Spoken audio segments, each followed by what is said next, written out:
আসসালামু আলাইকুম। সবাইকে স্বাগত জানাচ্ছি বিডি দর্পণের নিয়মিত আয়োজন আজকের দুনিয়ায়। আপনাদের সঙ্গে আছি আমি তাসনিম হোসাইন। চলুন জেনে নেওয়া যাক সারা বিশ্বে এ পর্যন্ত ঘটে যাওয়া আজকের প্রধান খবরগুলো।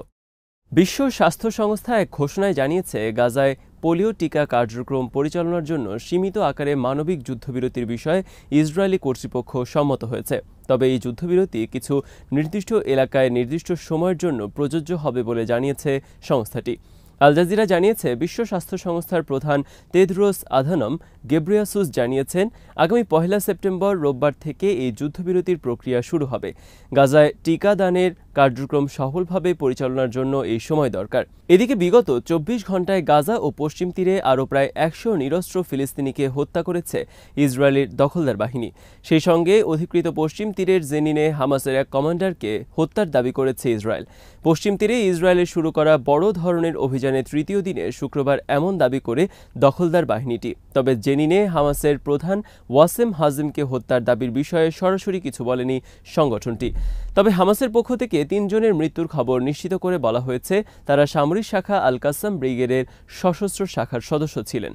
এদিকে আল জাজিরার খবরে বলা হয়েছে, চলমান গাজা যুদ্ধের আড়ালে ইসরায়েল আরও ব্যাপকভাবে ফিলিস্তিনিদের ভূমি দখল করছে।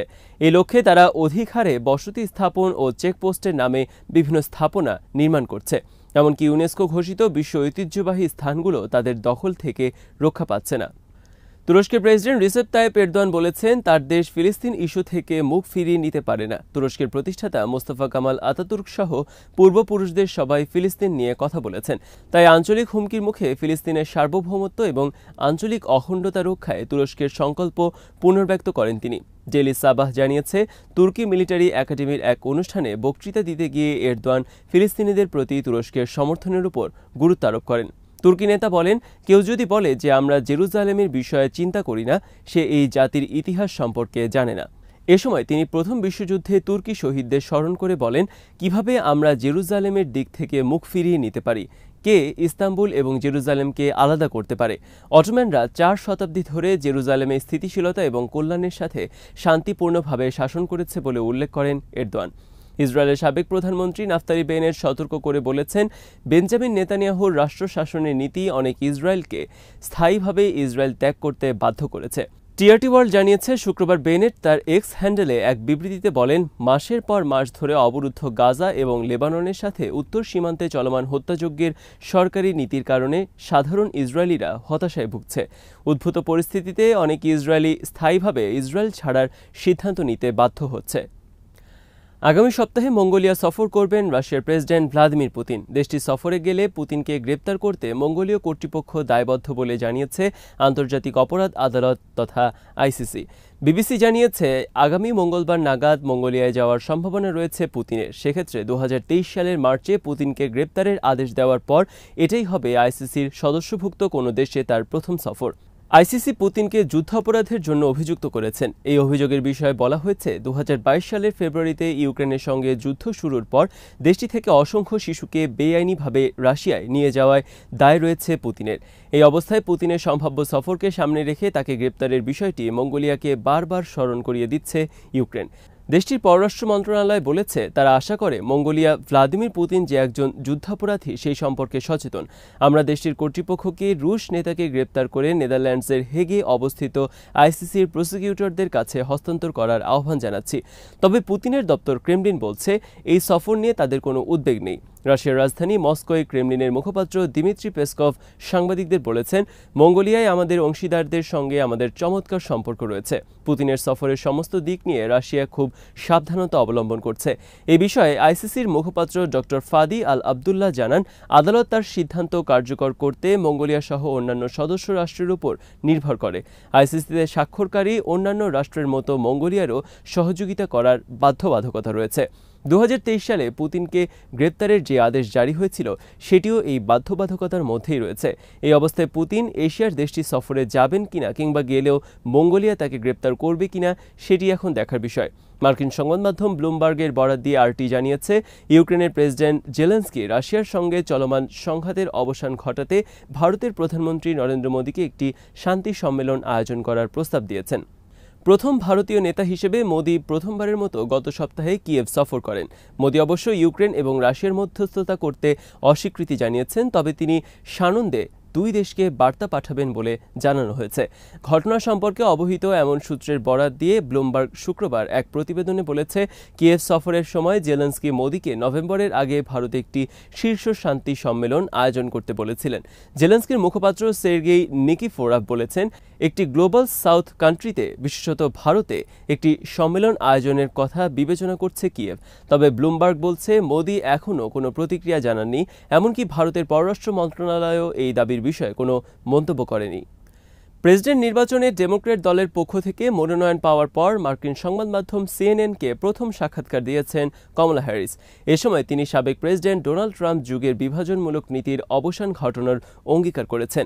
আমেরিকার জন্য এখন দিন বদলের সময় উল্লেখ করে তিনি বলেন, দেশের নাগরিকরা নতুন পথে যাত্রা শুরু করতে প্রস্তুত, তাদের এখন পাতা উল্টানোর সময়।